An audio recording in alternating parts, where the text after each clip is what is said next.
क्या आपने कभी सोचा है कि कुछ लोगों की इच्छाएं कैसे बिना किसी तर्क के पूरी हो जाती हैं और कुछ लोग पूरी जिंदगी कोशिश करते रहते हैं फिर भी कुछ नहीं बदलता। क्या सच में ईश्वर हमारी जिंदगी में दखल देते हैं या फिर हम अपनी ही सोच से अपनी सीमाएं तय कर लेते हैं।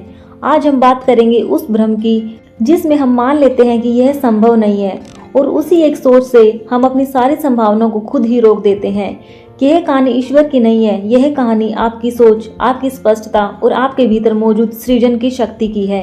अगर आप जानना चाहते हैं कि जीवन को अपने मन चाहे ढंग से कैसे जिया जाए तो इस वीडियो को अंत तक जरूर देखिए।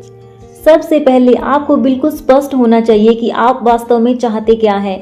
अगर आपको खुद ही नहीं पता कि आप क्या चाहते हैं तो उसे रचने या पाने का सवाल ही पैदा नहीं होता।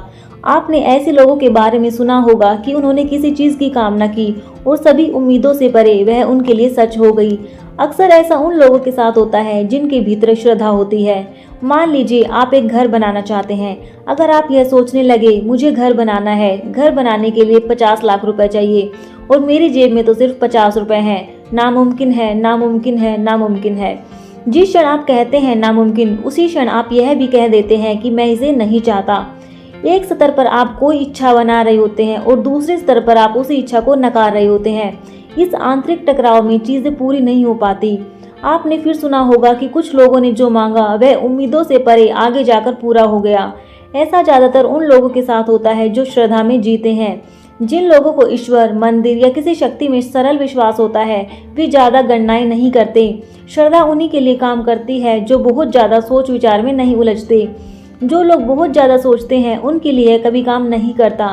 एक बच्चे जैसे सरल मन वाला व्यक्ति जिसे अपने भगवान पर सच्चा विश्वास होता है वह मंदिर जाता है और कहता है, शिवा मुझे एक घर चाहिए, कैसा होगा मैं नहीं जानता, आप ही मेरे लिए कर दीजिए।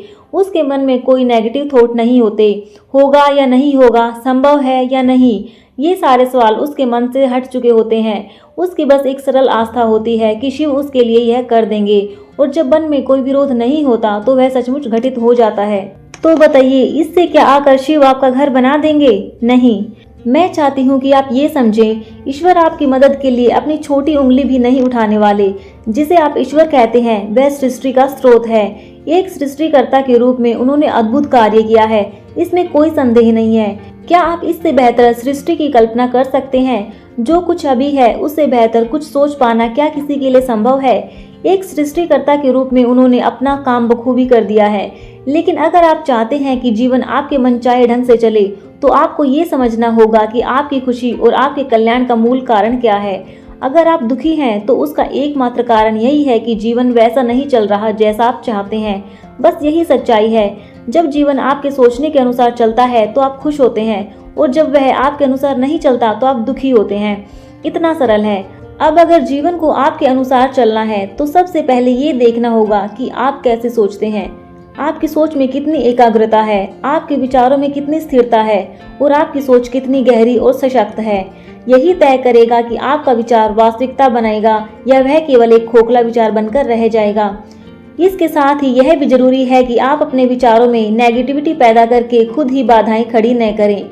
यह संभव है या नहीं, यह हो पाएगा या नहीं, यही सोच मानवता को नष्ट कर देती है। क्या संभव है और क्या असंभव, यह आपका काम नहीं है, यह प्रकृति का काम है। आपका काम सिर्फ इतना है कि आप प्रयास करें। अभी जहां आप बैठे हैं वहीं से मैं आपसे 2 सिंपल क्वेश्चन पूछती हूँ। क्या आप अभी यहाँ से उड़ सकते हैं? आप कहेंगे नहीं। क्या आप अभी खड़े होकर चल सकते हैं? आप कहेंगे हाँ। क्यों? क्योंकि आप अपने जीवन के पिछले अनुभवों के आधार पर यह तय कर रहे हैं। आप कई बार उठकर चले हैं लेकिन कभी उड़ नहीं पाए। इसका मतलब ये नहीं हुआ कि आपने यह मान लिया जो अब तक नहीं हुआ है वह आगे भी नहीं हो सकता। यह मानवता और मानवीय आत्मा का अपमान है। जो आज तक इस धरती पर नहीं हुआ वह कल हो सकता है। मनुष्य में यह क्षमता है कि वह कल उसे संभव बना दे। इसीलिए क्या संभव है और क्या असंभव यह तय करना आपका काम नहीं है, यह प्रकृति पर छोड़ दीजिए। आप बस इतना देखिए कि आप वास्तव में चाहते क्या हैं और पूरी निष्ठा से प्रयास कीजिए। अगर आपका विचार शक्तिशाली है, उसमें कोई नेगेटिविटी नहीं है, कोई संदेह नहीं है जो उसकी तीव्रता को कम कर दे, तो वह विचार साकार होने की दिशा में बढ़ता है। सबसे पहले और सबसे महत्वपूर्ण बात यही है, आपको बिल्कुल स्पष्ट होना चाहिए कि आप सच में चाहते क्या हैं। अगर आपको यह ही नहीं पता कि आप चाहते क्या हैं, तो उसे रचने का प्रश्न ही नहीं उठता। आज आपके मन में यह समस्या है कि हर पल वह अपनी दिशा बदल रहा है। यह ऐसा है जैसे आप कहीं जाना चाहते हो, लेकिन हर 2 कदम बाद दिशा बदल लें, तो मंजिल तक पहुंचने की संभावना बहुत ही कम हो जाती है, जब तक कि संयोगवश ऐसा न हो जाए।